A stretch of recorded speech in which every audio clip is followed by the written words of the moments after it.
নমস্কাৰ প্ৰিয় শ্ৰোতাবৃন্দ, আজি পঢ়িবলৈ লৈছোঁ 2 ফেব্ৰুৱাৰী 1958 চনতে নতুন অসমীয়া বাতৰি কাকতত প্ৰকাশিত মামণি ৰয়ছম গোস্বামী বাইদেউৰ গল্প মেগনলিয়া। মেগনলিয়া। স্নিগ্ধ মসৃণ এটি নীৰৱ মুহূৰ্তত হঠাৎ সাৰ পাই উঠিল মনৰ মাজত লুকাই থকা অচিনাকি নীৰৱ মানুহজনী। কবৰীত গুজি ল'লে তাই পৃথিৱীৰ তেজেৰে ৰঙা এথোপা কৃষ্ণচূড়া। গাই যা মেগনলিয়া, আকৌ ৰুলি কিয়? মোৰ গোটেই ভাৱৰ স্তূপটোকেই তই ধ্বংস কৰি দিলি। অপৰাৰ গাৰ মৃদু পৰশত কোমল দুবৰিবোৰত বহি থকা নিয়ৰবোৰ বাগৰি গ'ল। পাতল হাঁহি এটা মাৰি ক'লে মেগনলিয়াই, কবিতা? কেৱল কবিতা কিমান শুনাই আৰু তোক? এয়া ঘণ্টাৰ পিছত ঘণ্টা শেষ হৈ গ'ল তোক কবিতা শুনাওঁতে। মোৰ কি আৰু কোনো কামেই নাই? মেগনলিয়া, এতিয়া ভাবিছোঁ পৃথিৱীত মানুহ ইমান সুখী কেনেকৈ হ'ব পাৰে? ঈশ্বৰ বোলা বস্তুটো কিয় ইমান স্বাৰ্থপৰ হ'ল? প্ৰশ্নপূৰ্ণ হাঁহি এটা মাৰি ক'লে মেগনলিয়াই। তই বাৰু কাক উদ্দেশ্য কৰি এইষাৰ কথা কৈছ? পুখুৰীৰ উজ্জ্বল জলধৰ ফেনিল তৰংগলৈ চাই অপৰাই মাথো হাঁহিলে। বুজিছ মেগনলিয়া, আমাৰ ভাৱবোৰ চিৰদিন বন্ধ্যা হৈয়ে ৰ'ল। তোৰ সংগীতৰ ধ্বনিত পৃথিৱীয়ে যে হাঁহিৰ মেঘ, তোৰ কবিতাৰ ভাষাই চিৰ বসন্তকো হাত বাউল দিব। হৈছে অপৰা, বহুত হৈছে। আজিকালি দেখিছোঁ আন সকলোবোৰৰ দৰে তোৰ মুখতো একেবোৰ কথাই শোভা পাইছে। আধা গোঠা ছুৱেটাৰটোত হাত দিবলৈ আৰু ইচ্ছা নগ'ল অপৰাৰ। আকৌ যত্নৰ সৈতে তাই ছুৱেটাৰটো সামৰি থৈ দিলে। ভায়েকে উৎসাহেৰে বুজিব খোজা অংককেইটাও অপৰাই বুজাই দিবলৈ ইচ্ছা নকৰিলে। অপৰাৰ মনটোৱে বাৰে বাৰে যেন বিচাৰিলে ঘৰটোৰ ভিতৰত এটুকুৰা নীৰৱ ঠাই। আনদিনাৰ দৰে ৰান্ধনী ঘৰত মাকক ভাত ৰন্ধাত সহায় কৰিবলৈ নগ'ল অপৰা। কাম কৰা ল'ৰাটোৱে ঘৰটো ভালকৈ সাৰিলে নে নাই তালৈকো ভ্ৰূক্ষেপ নকৰিলে অপৰাই। ঘৰুৱা কামৰ আনন্দই অপৰাৰ মন কোনোদিনে বান্ধি ৰখা নাই, নোৱাৰে। মেগনলিয়াই হয়তো এতিয়া ৰুক্ষ কেশেৰে তানপুৰা লৈ হয়তো গাইছে তাইৰ অন্তৰৰ বাসন্তী গীত, নাইবা হয়তো ঘৰৰ পিছফালৰ প্ৰকাণ্ড পুখুৰীটোৰ পাৰৰ পলাশৰ তলত বহি ৰচিছে অতুলনীয় ভাষাৰ অন্তহীন কবিতা। তাইৰ বাস্তৱবোৰক ভাষা দিলেওতো একেটা কবিতা হ'ব। মেগনলিয়াৰ সকলো আছে। হাজাৰজনক সংগীতৰ নাগবাসেৰে বান্ধিব পৰা ক্ষমতা আছে। হাজাৰজনক ভাষাৰে বান্ধিব পৰা ক্ষমতাও আছে তাইৰ। আৰু আছে তাইৰ বিন্দু বিন্দু ৰূপেৰে পুঞ্জীভূত হোৱা এটা অপূৰ্ব শৰীৰ। নীৰৱে ভাবিলে অপৰাই মেগনলিয়াৰ পৰা বহুতে বহুত আশা কৰে, কিন্তু তাইৰ পৰাতো কোনেও একো আশা নকৰে। পৃথিৱীৰ অগণন ছোৱালীৰ মাজত তাইও ৰক্ত মাংসৰে গঠিত এজনী ছোৱালী মাথোন। ইমান সাধাৰণভাৱে জীয়াই থকাতকৈ মৃত্যু হোৱাই যেন তাইৰ কাৰণে শ্ৰেয়। স্কাইলাৰ্ক ৰেস্তোৰাঁত বহি ক্ৰীম কেকাৰৰ মোহাচ্ছন্ন স্বাদত উটি মেগনলিয়াই গালে, Beware of a woman who calls you pretty boy and entices you for her hearts, a net and a snare, and her body burns worse than fire. সুন্দৰ ভাষা নহয় অপৰা? মেকীৰ ভাষা মোৰ অতি প্ৰিয়। লাইটৰ বাল্বকেইটালৈ চাই তন্ময় হৈ কিবা এটা ভাবিছিল অপৰাই। হঠাৎ উত্তেজিত হৈ মেগনলিয়াই একে উশাহে ক'লে, পৃথিৱীত বুজিছ অপৰা, নাৰী জাতিটো অলপ জটিল হ'ব লাগে। সিহঁত যেন সদায়ে দুৰ্বল, এপাহি মদাৰ ফুলৰ দৰে। সিহঁত যেন আহে পৃথিৱীক খন্তেকলৈ শোভা কৰিবলৈ, একো কামেই নহ'ব যেন সিহঁতৰ পৰা। বিস্ফোৰিত নয়নেৰে অপৰাই আচৰিত হৈ সুধিলে, আজি আকৌ এই উদ্ভুত ভাৱৰ চাকৈ নয়া কিয়? কাৰণ আছে কাৰণেই কৈছোঁ। শুন অপৰা, তই বৰ অকৰা ছোৱালী। এইবোৰৰ পাকচক্ৰত যাতে তই কেতিয়াও নপৰ, তাৰ বাবে মই তোক সাৱধান কৰি দিছোঁ, বুজিছ? একো বুজা নাই। বাৰু থাওক সেইবোৰ, তোক এটা ইণ্টাৰেষ্টিং সাধু কওঁ শুন। দুয়ো ভ্ৰু কৃত্ৰিম খঙত কোচাই মেগনলিয়াই আৰম্ভ কৰিলে। সেইদিনা বুজিছ, এলাহাবাদৰ চিটিৰ খবৰ কৰিবলৈ গৈ উভতি আহি ঘৰ সোমাওঁতে দেখিলোঁ ঘৰৰ সন্মুখত ৰৈ আছে এখন প্ৰকাণ্ড মেৰুণ ৰঙৰ প্লিমাউথ। প্ৰথমে ভাবিলোঁ পাপাৰ বন্ধু। পিছ দুৱাৰেদি গৈ মই মোৰ কোঠাত সোমালোঁ। কাপোৰযোৰ সলাবলৈ ছাদখনত হাত দিওঁতে পাপাৰ কথাকেইটা স্পষ্ট আহি মোৰ কাণত পৰিল। ৰাম সিং, মেঘ এতিয়াও অহা নাই? গাড়ী নিয়া নাই নেকি তাই? চেহ, ক'ত গ'ল?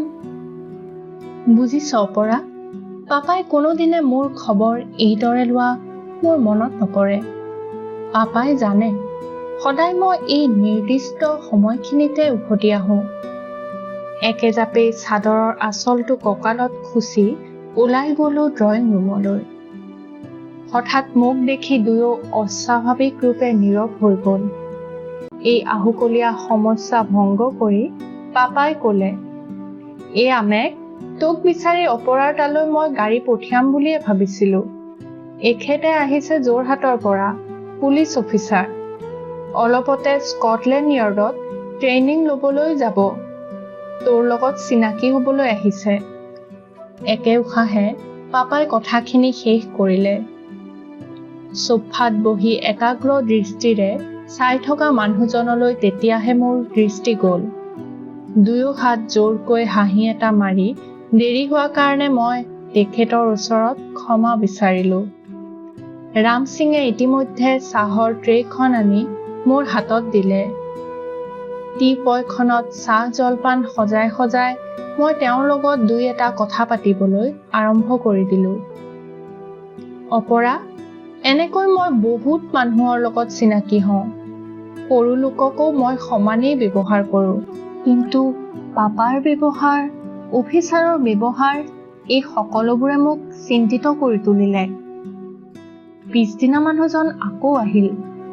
পাপাৰ লগত বহি 3 ঘণ্টা কি মেল পাতিলে একমাত্ৰ জানে ভগৱানে।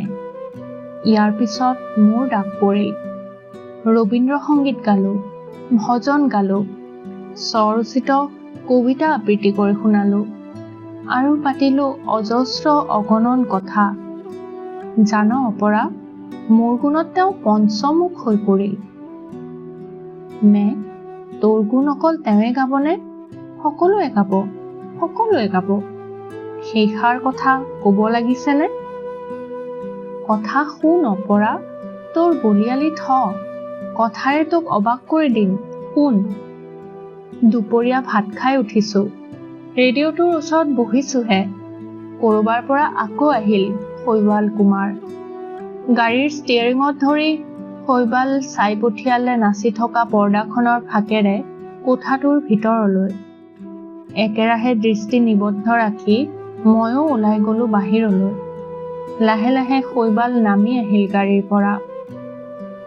দেউতাই ফোন কৰি হেনো মাতি পঠিয়াইছে। অৱশ্যে দুপৰীয়া খোৱা দেউতাৰ অভ্যাস নাই। ৰাখি ৰাখি কিতাপৰ মাজত বহি সময়বোৰ পাৰ কৰি দিয়ে। মই তেওঁক দেউতাৰ অফিচ ৰুমলৈ যোৱা কোঠাটো দেখুৱাই দিলোঁ। তাইৰ নটটো অলপ টানকৈ দি মোলৈ কেৰাহীকৈ চাই হাঁহিটো মাৰি ক'লে, মেগনলিয়া, বেয়া নোপোৱা যদি আগে তোমাৰ এটা কবিতা আবৃত্তি শুনোৱা না, প্লিজ। একো নভবাকৈয়ে মুখৰ পৰা ওলাই আহিল, ক্ষমা কৰিব, এইমাত্ৰ ভাত খাই উঠিছোঁ, পিছত বাৰু কেতিয়াবালৈ।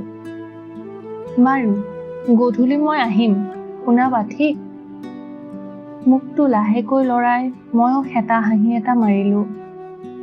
বিচনাত বহি ভাবিলোঁ, বহুত ভাবিলোঁ। লগে লগে দেউতাৰ ওপৰত উঠিল এটা প্ৰচণ্ড খং। সময় নাই, মানুহক এইদৰে মাতি আমনি দিয়ে কিয়? তেওঁৰে বা এই দুপৰীয়া অহাৰ প্ৰয়োজন কি? শৈবাল কুমাৰ, শৈবাল। আলুকেইটাৰ বাকলি গুচাই গুচাই কেইবাবাৰো ভাবিলে অপৰাই। জুইকুৰা জ্বলা নাই। খৰিকেইডাল আগবঢ়াই দি খুৱাই দিলে অপৰাই। পাতল ছাইবোৰ অপৰাৰ মূৰৰ ওপৰত ঘূৰ্ণিবায়ু সৃষ্টি কৰাত লাগি গ'ল। এৰা মানুহজন বেছ। কাৰ্তিক যেন সুন্দৰ এটা চেহেৰা আছে। মেগনলিয়াৰ মন যোগাব পৰা টকাৰ ভঁৰাল এটাও নিশ্চয় আছে। এনেনো বিলাতলৈ যাবলৈ তাইক লগ ধৰেনে? মেগনলিয়া ভাগ্যৱতী। বৃহস্পতিৰ সম্পূৰ্ণ স্থিৰ দৃষ্টি আছে মেগনলিয়াৰ প্ৰতি। বেগখনত অচিজিল হৈ পৰি থকা বস্তুবোৰ পৰিপাটিকৈ সজাই আকৌ ভাবিলে অপৰাই। বিলাতলৈ যাব তাই। যিহে ছোৱালী, কিবা এটা নকৰাকৈ কেতিয়াও উভতি নাহে তাই। স্বৰচিত কিতাপকেইখন ইতিমধ্যে প্ৰকাশ হ'ব। বন্ধুমহলত কথাই নাই। দিনটোত এবাৰ মেগনলিয়াৰ নাম নল'লে কাৰো যেন ৰাতিয়ে নোপোৱাব। তাইৰ কথা শুনি শুনি অপৰাই যেন অনুভৱ কৰে তাইৰ মূৰটো ঘূৰাই গৈছে। বাতৰিটোৱে আনক আচৰিত কৰি তুলিলেও অপৰাক বংগই নকৰিলে। কোৰ্টলৈ গৈ শৈবাল আৰু মেগনলিয়াই প্ৰজাপতিৰ আশীৰ্বাদ লৈ আহিল। মেগনলিয়াৰ ভক্ত কিমানৰ কেইৰাতি টোপনি ক্ষতি হ'ল তাৰ বিচাৰ লোৱাহেঁতেন। অৱশ্যে ইমান লৰালৰিকৈ এইবোৰ কাম কৰাৰ কোনো আৱশ্যক নাছিল, কাবেৰীয়ে ভাবে। সুদীৰ্ঘ এই 10টা বছৰ পিছত বিশ্বত নিত্য নতুন পৰিৱৰ্তন ঘটিছে। অপৰাৰ প্ৰথম সন্তান অপূৰ্বক চেনিকুঠি স্কুলত নাম লগাই থৈ আহিবৰ দিনা অপৰাৰ মনত পৰিছিল মেগনলিয়াৰ কথা। হঠাৎ মনত পৰিল কিয় নিজেই ক'ব নোৱাৰিলে অপৰাই। আগৰ মেগনলিয়াৰ যুগৰ সেই মনটো যেন অপৰাই ক'ৰবাত হেৰুৱাই পেলালে। সাগৰৰ প্ৰশান্ত জলটিৰ দৰে পৰিপূৰ্ণতাই অপৰাৰ মনকো শান্ত কৰি পেলাইছে। প্ৰথম বছৰ মেগনলিয়াৰ পৰা অপৰাই নিয়মিতভাৱে চিঠি পাইছিল। খুব দুখেৰে তাই লিখে, পঢ়িব পৰা নাই। পঢ়াৰ উদ্দেশ্য কৰিয়েই গৈছে নে ফুৰিবলৈকে অপৰাই নেজানে, কিন্তু জানে কিবা এটা নকৰাকৈ কেতিয়াও মেগনলিয়া উভতি নাহে। এই কিবাটো হয়তো অপৰাৰ মনত বহু ধৰণেৰে হ'ব পাৰে। তৃতীয় বছৰৰ চিঠিত পালে অপৰাই মেগনলিয়াই তাইৰ দীঘল চুলি কোছা কাটি পেলাইছে। স্লেকৰ পৰা আৰম্ভ কৰি সকলো ধৰণৰে পোছাক পিন্ধিবলৈ আৰম্ভ কৰি দিছে। চুলি কোছা কাটি পেলাইছে।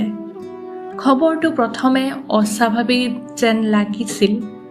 অপৰাৰ কবি মায়াবী চকুৱে নিশ্চয় মেগনলিয়াৰ লেইকোছা চুলিৰ মাজত অপৰূপ ভাষা বিচাৰি পালেহেঁতেন।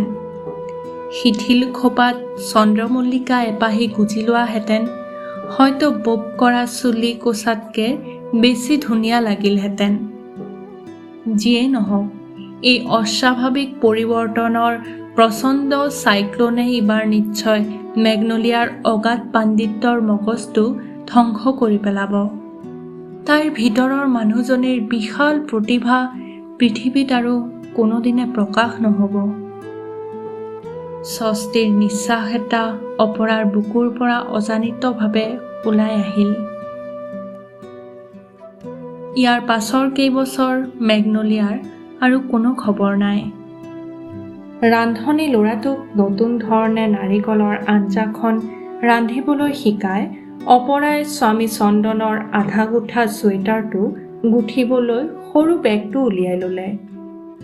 দুবৰিবোৰৰ ওপৰত চঞ্চল নিয়ৰবোৰ তেতিয়াও বহি আছিল। স্লিপাৰৰ গছকণিত নিয়ৰবোৰ শেষ হৈ গ'ল। স্মৃতি ৰৈ গ'ল মাথো অপৰাৰ মেখেলাৰ পাতলি ছটাত। ফুলকবি এটাত পোকে ধৰিছে। খৰি ফালি থকা ল'ৰাটোক একে উশাহে ক'লে অপৰাই। লাই শাকৰ বাৰীখনত জেওৰাখন নিদিয়াই সৰু ঢেঁকী এটা খালে সি অপৰাৰ পৰা। চন্দনৰ কথা কেইষাৰে সেইদিনা সঁচাকৈয়ে অপৰাক স্তম্ভিত কৰি তুলিলে। মেগনলিয়া উভতি আহিছে। চন্দনে নিজেই দেখিছে অপৰাৰ হিয়াৰ ওপৰেৰে অবুজ আনন্দৰ প্ৰবাহ এটা বাগৰি গ'ল। কিমান দিনৰ বন্ধু মেগনলিয়া তাই। 10 বছৰ পিছত অপৰাই তাইক দেখা পাব। অহাৰ আগতে একো খবৰেই নিদিলে মেগনলিয়াই তাইক। প্ৰচণ্ড ধুমুহা বাহিৰত। বতাহৰ এটা ঢৌত বন্ধ হৈ থকা খিৰিকীখন খুলি গ'ল। বাহিৰত গছ-গছনিৰ উবুজ মায়া। কপালৰ আগৰ অলপবোৰত গোট খোৱা পানীৰ টোপালবোৰ হাতেৰে মুচি মুচি আকৌ ক'লে মেগনলিয়াই, অপৰা, উভতি নাহি যে মোৰ উপায় নাই। চা, আকৌ এবাৰ চা অপৰা, মোৰ অতি মৰমৰ সেই চুলিকোছা মই কাটি পেলালোঁ। শৈবালে মোক বাধা নিদিলে, দিলে মোক মহা স্বাধীনতা। ক্লাবৰ সেই বায়ুমণ্ডলে মোৰ ওজন মাহে 2 পাউণ্ডকৈ কমাই আনিবলৈ ধৰিলে। অৱশেষত মই ভয় খালোঁ। সেমেকা দৃষ্টিৰে আকৌ অপৰাই চাই পঠিয়ালে মেগনলিয়ালৈ। উফ, মানুহৰ ইমান পৰিৱৰ্তন। সেই আগৰ উৰ্বশীজনী ক'ত, যি মেগনলিয়াক দেখিলে এদিন মানুহে মুহূৰ্তৰ কাৰণে ৰৈ গৈছিল? সেই মেগনলিয়া ক'ত? শুন অপৰা, আৰু শুন। পঢ়া মোৰ আৰু হৈ নুঠিল। প্ৰথম 2টা বছৰ মই যেন অনুভৱ কৰিলোঁ সাহিত্য চৰ্চা কৰিব পৰা শক্তি মই হেৰুৱাই পেলাইছোঁ। এই একেদৰে হেৰুৱাইছোঁ সংগীত সাধনা কৰিব পৰা শক্তি। বিয়েৰৰ অপূৰ্ব গোন্ধটোৰ লগত এদিনৰ সম্বন্ধ নঘটিলে মোৰ যেন ইচ্ছা হয় মই যেন জীয়া মানুহ এটাকে খাই পেলাম। মাহে 3000কৈ টকা মোৰ ধ্বংস হৈ যাব ধৰিলে। দেহৰ কোমলতাবোৰ মোৰ চকুৰ আগত শেষ হৈ গ'ল। এটা অতি উৎকট ৰূপে মোৰ আগৰ ৰূপটোক গ্ৰাস কৰিবলৈ লৰি আহিল। মই যেন আৰু হাত সাৰিব নোৱাৰোঁ। আৰু শৈবাল, লাহে লাহে শৈবাল কুমাৰ আঁতৰি গ'ল মোৰ ওচৰৰ পৰা। এদিন আৱিষ্কাৰ কৰিলোঁ স্পেইনিয়ান গাভৰু এজনীৰ লগত দ্বিতীয়বাৰৰ কাৰণে শৈবাল কোৰ্টলৈ গৈছে। পাপাৰ মৃত্যুৰ পিছত মোলৈ আৰু নিয়মিত ৰূপে টকা নোযোৱা হ'ল। এই কেইবছৰৰ ভিতৰতে মোৰ যেন সকলো বস্তুৱেই হেৰাই গ'ল। বতাহৰ হিল্লোলে আকৌ খিৰিকীখন খুলি দিলে। পানীৰ ডাঙৰ টোপাল কিছুমান সোমাই আহিল কোঠাবোৰৰ ভিতৰলৈ। প্ৰকাণ্ড কোঠাটো অপৰাৰ মূৰৰ ওপৰত ধৰিলে। গল্পটিৰ ইমানতে অন্ত পৰিল। ধন্যবাদ।